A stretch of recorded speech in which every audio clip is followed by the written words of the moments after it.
Hello everyone, this is InsaneJ, and today I'm here at the HappyDiggers V2B server, and I'm going to do a little bit of maintenance. Over here in this corner we have our little ME storage setup. As you can see, we have quite a lot of space remaining, and that is because we dump all the items. Whoa, that's a lever. It's a glitching lever.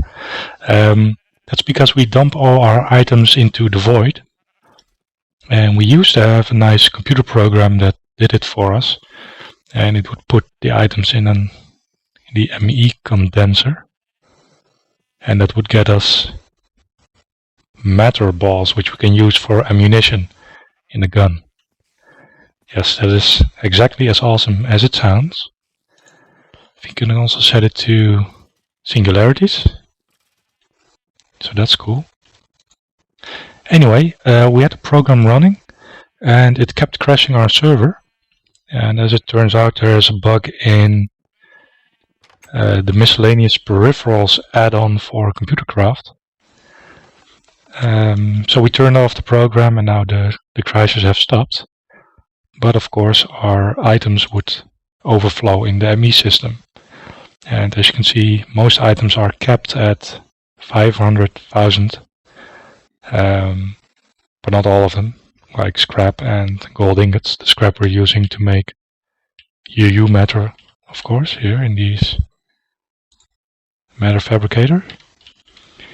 So I made a little setup to do things manually.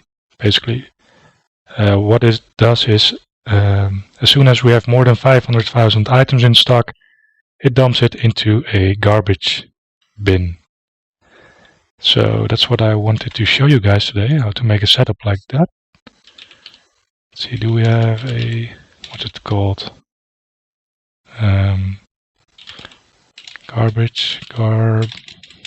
Really?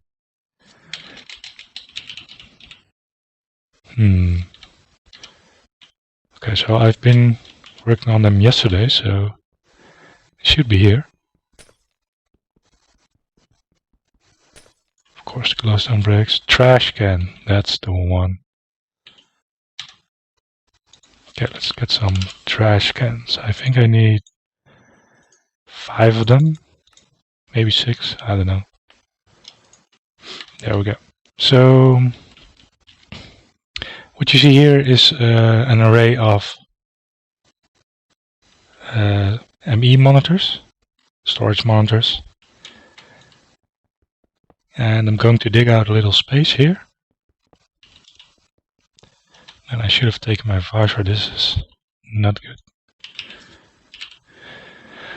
But I lost my visor, server crashes and whatnot, so anyway, I'm going to dig out a little area here. And in the meantime, talk a little bit about what we're doing. So in the background, if you hear things explode, that's normal, that's perfectly fine. That's our implosion compressor. It's hilarious, people hearing it for the first time think the base is exploding. And it is. Well, things are exploding, just not the base. Okay, I'm going to dig this out off camera, I'll be right back. Okay, so when I made this room, it was intended to house the fuel production for the fusion reactor, see below. But it lagged, so we moved it to another dimension. And now we have this nice wall, and we are placing our quantum field rings in to connect our ME system from this dimension to other dimensions or faraway places. And one of the good things about this is that I put some ME cable all around in the walls. Don't know if you guys can see it, but there should be an ME cable running here. Oh wait, no, it stops over there. Silly me. Anyway, we can just extend the ME cable here. Alright, then let's put on some monitors. They made some changes to these monitors.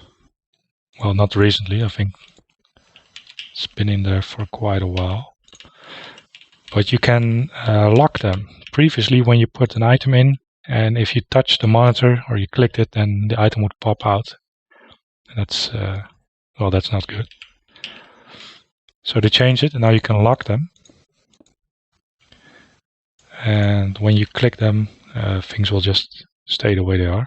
Okay, so this is a little bit dark. I'm going to get some light. Let's grab some glowstone, some of this. So we can actually see what we're doing. There we go, much better. Okay, so these are trash cans and they have an inventory of 1. And if you put something in it, poop, it's gone.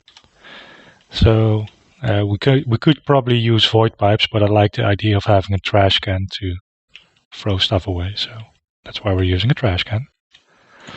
And then I connect the ME export buses to the trash can. This side also. And then one on the front of the bottom one and the top one. And now we have here these ME level emitters, and they are going to be connected to the export buses like this.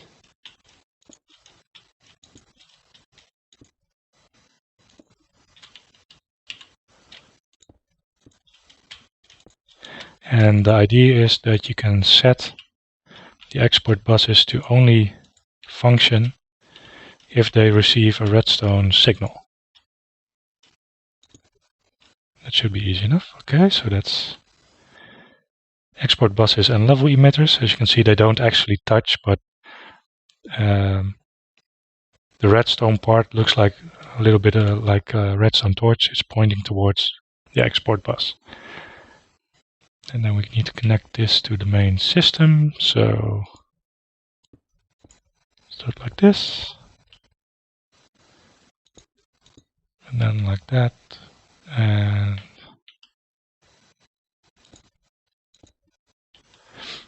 okay, so everything just turned on, as you can see.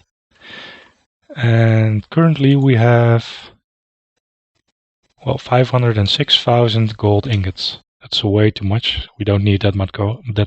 So I'm going to right-click the monitor, then take my wrench and shift-click the monitor, and it says storage monitor is now locked. So that's good.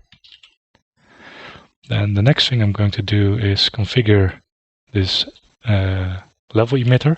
It's behind the monitor, but there's no relation between the monitor and the emitter other than that I know this one has a gold ingot and that one has a gold ingot. That's it.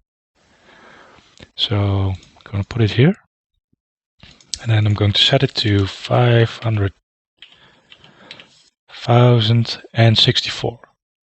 So what's going to happen now, it will allow 500,064 gold ingots to be stored.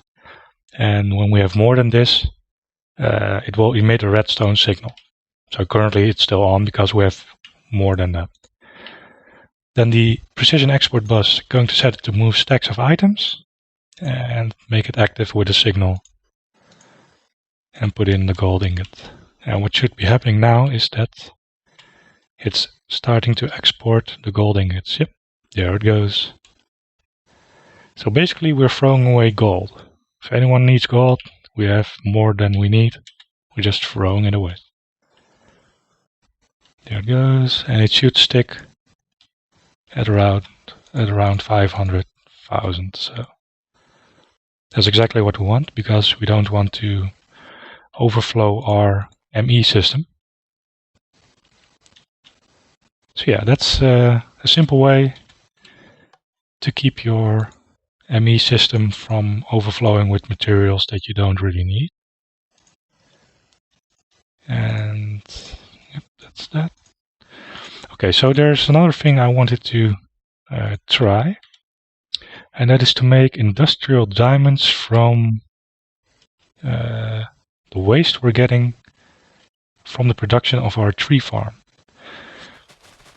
These this tree farm is producing sludge, or rather I should say these harvesters are producing sludge, and it's being transported down below, down here.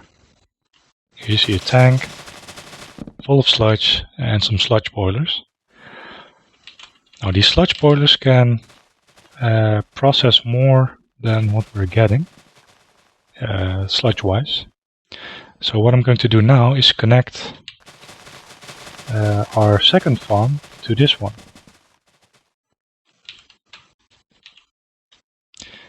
So that's a bit tricky. Okay, so I'm going to put a liquid tesseract here.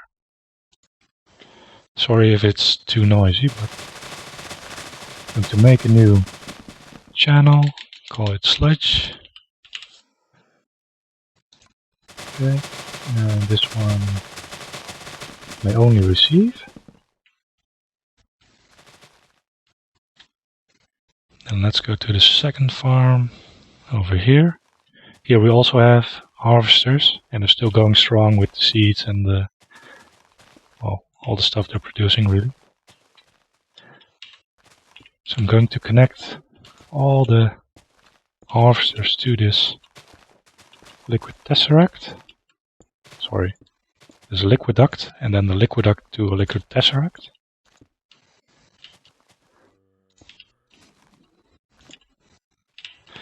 Okay, let's first get them all on here, and then you need to click them with a wrench because liquid duct pipes do not connect to another liquid duct if there's liquid inside it.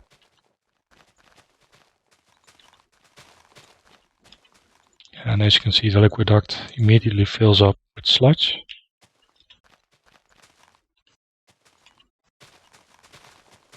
And in case you're wondering, we're using all this produce for our biofuel setup, which we don't really need anymore because we got a fusion reactor, but we'll just leave it for now.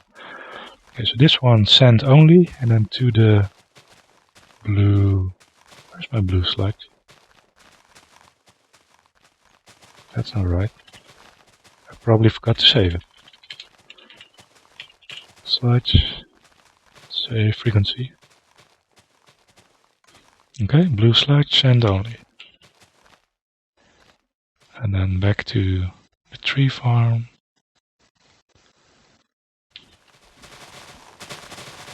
The noisy tree farm, sludge, receive only. Okay. And if you go down below again, here's a lever, and if I flick the lever, sludge will be fed into the sludge boilers, and I will probably get sick. Yep. Let's see what happened. Got poison and hunger. So yeah, this is a bad place to be in. But as you can see, the sludge boiler is starting to produce items, and right now you see a pile of ash right here. That's a pile of ash. That's, I don't know, dirt, mud, something. Okay, I'm getting out of here because this is bad for my health.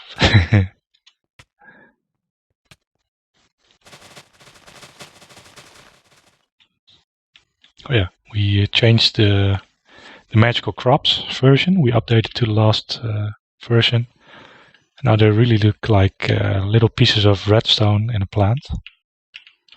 And this is a farming turtle Dom made. Oh, and it's going to start farming after 1 minute. So that's always nice.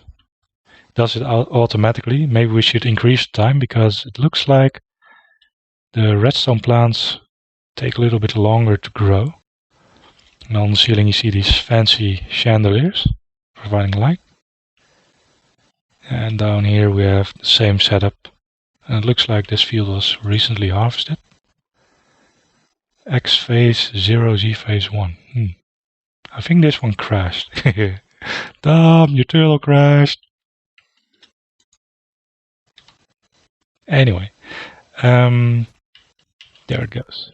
So the idea behind the Oh, I need something to eat. Let's get me some chops. The idea behind the piles of ash is that you can combine them into, I think it's coal. So let's see, pile ash pile, yeah, pile of ashes. And when we look it up, you can make coal from it. And we all know coal can be turned into coal dust, and that can be processed into, I'm going to look it up the other way, industrial diamonds. You can make them from a coal chunk in a compressor.